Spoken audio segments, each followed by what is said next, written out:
Hey friends, happy spring equinox.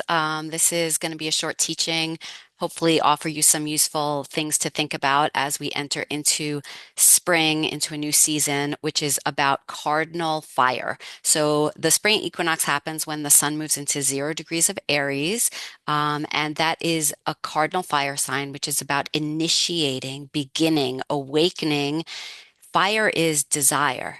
It's your will, your wants, and what you're passionate about, what you're willing to be in action around. So we at spring we see the crocuses are budding and the flowers and the trees start to bloom. We see it as a time of fertility and that things are coming back to life. And there's a freshness and an excitement about what's possible, what's new. There's a lot in Greek mythology, in all kinds of religious traditions about celebrating the springtime as a time of renewal and new beginnings. So I want to show you the chart actually for the spring equinox. Let me just share this with you. Okay, just so you could take a quick look. So you'll notice down here the sun moving into 0 degrees and 0 minutes of Aries, which on the East Coast in Eastern Standard Time, where I am in Ossining, is at 5 a.m. You can figure out where that's happening for you on this March 20th. Venus is also in Aries, but retrograde. Mercury is also in Aries, retrograde. Chiron is in Aries. It has been there for several years now. Um, so we have what's called a little stellium, a grouping of planets all in the sign of Aries right now. And we also have a lot going on in the mutable signs. So the cardinal signs, yes, let's go. Let's make something happen. Mars is over here in Cancer, which is a cardinal sign. Mars is the ruler of Aries. So the ruler of Aries, the essence of the season is what am I willing to fight for? What am I willing to be in action around? And that itself is in another cardinal sign, which is of Cancer, which has more to do with home and family. Um, but we'll talk about all this. The other stuff is very much, there's a lot of mutable energy, which is the energy of letting things go. We have the North Node in Pisces. We have Saturn and Neptune in the last degrees of Pisces. And I'll give you some dates and information about that. So, first of all, let's talk about you.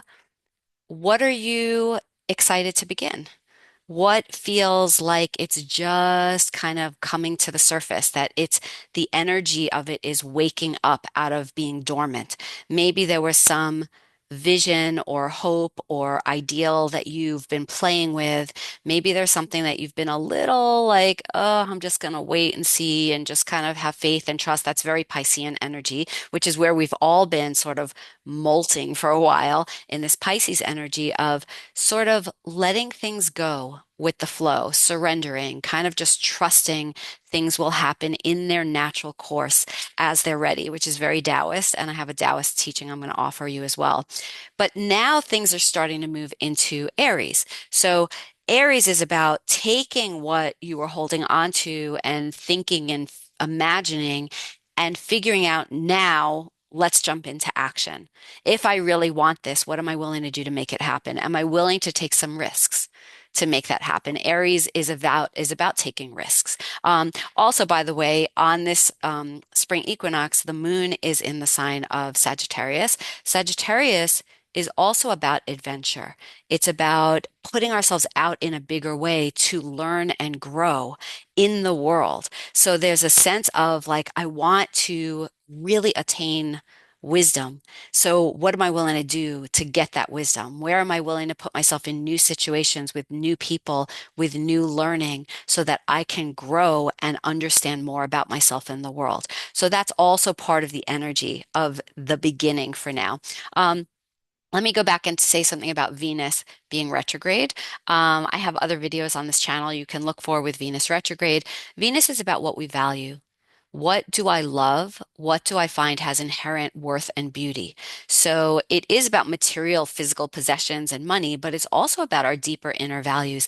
The fact that Venus is in Aries is about valuing kind of independence, autonomy, valuing my own will, valuing my own desires. And when it's retrograde, it's asking us to look inside rather than immediately rush in as an outward expression. How do I actually internalize and look inwardly to understand and seek my own desires from within myself? You know, we live in a culture where the culture is always trying to sell us something as consumers and telling you what you should desire, what you should want. If you have social media, your feed is filled with things that are based on your interests and preferences, and it's constantly trying to target you for, oh, you want this, you want that. What would it look like to shut that out and instead go inward and say, well, what is it that I truly want?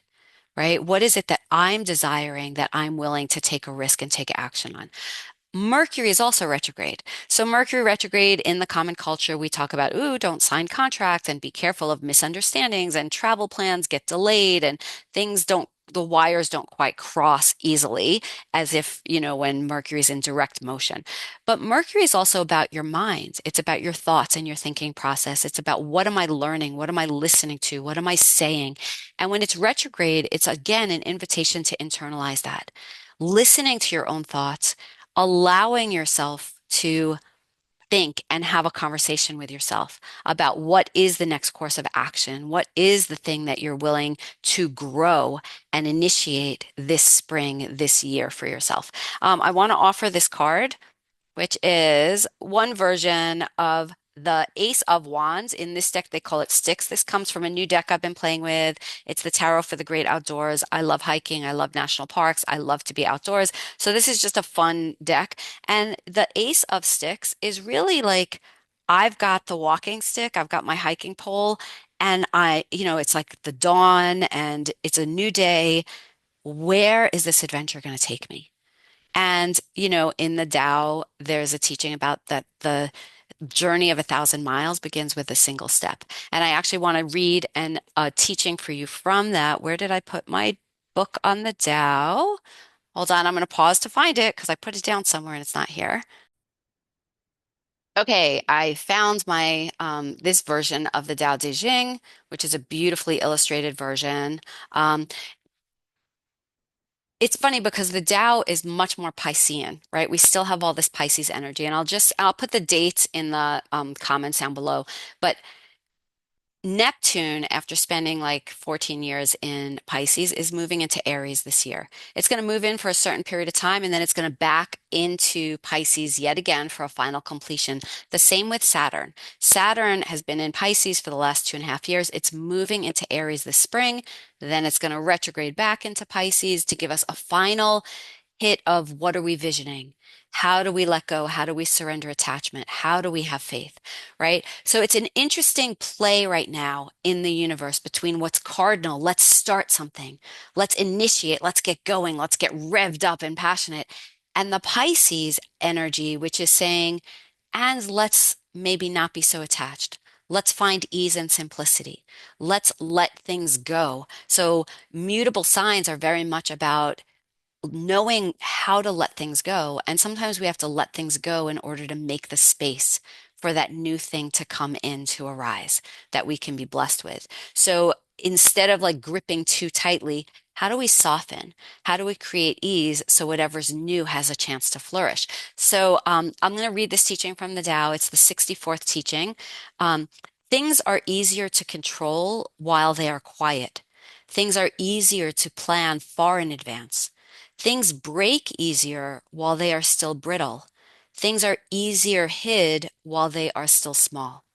Prevent problems before they arise. Take action before things get out of hand. The tallest tree begins as a tiny sprout.